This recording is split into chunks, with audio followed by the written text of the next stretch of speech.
Среди аргументов, на которых базируется подозрение в своении, осенью 2009 года в центре Киева убийство авторитетного бизнесмена Александра Семенова, выдвинутое 49-летнему уроженцу Самборского района Андрею Недзельскому, известный в статусе так называемого вора в законе по прозвищу Андрей Львовский, выступают показания, предоставленные 52-летним криминальным авторитетом Эмилем Халиловым по прозвищу Эмиль Варшавский.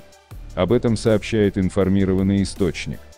По его словам, несмотря на почтенный статус Халилова, что летом 2020 года считался доверенным лицом от вора в законе Гули и руководил действиями своих соотечественников во время резни, в одесском ресторане «Три барашка» был допрошен под протокол в официальном порядке. Мол, тогда Эмиль Варшавский не только подтвердил наличие в октябре 2009 года конфликта между Недзельским и Семеновым якобы на почве распределения денежных средств, но и высказал предположение, Неделя мог совершить убийство Кацапа.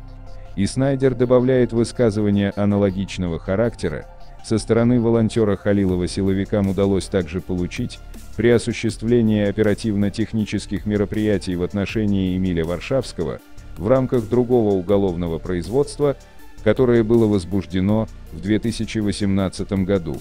По информации собеседника, определенная осведомленность Эмиля Махубат-Аглы основой и нюансами возможных причин дерзкого убийства Кацапа связана с тем, что в конце нулевых должностное лицо якобы представлял интересы предприятия «Агросоюз Захт», а Семенов выступал посредником при заключении этой компанией ряда контрактов по приобретению партии мяса для нужд государственное предприятие «Госрезерв».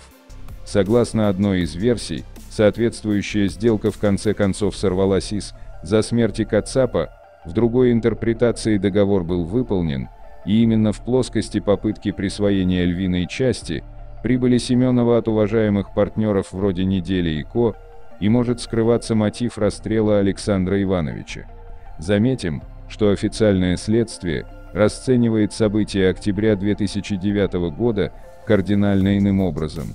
В соответствующей интерпретации не Кацап, а именно Неделя якобы закрысил финансы, добытые достойными в результате совершения сделки в Госрезерве.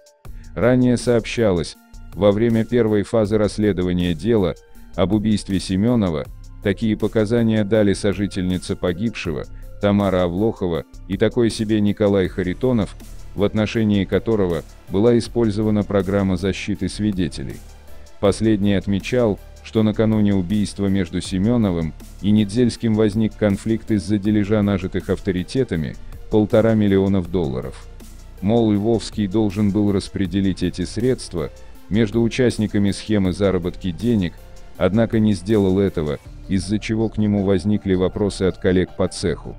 Харитонов объяснял, если бы эта история всплыла, то это поставило бы крест на криминальной карьере уроженца Самборского района.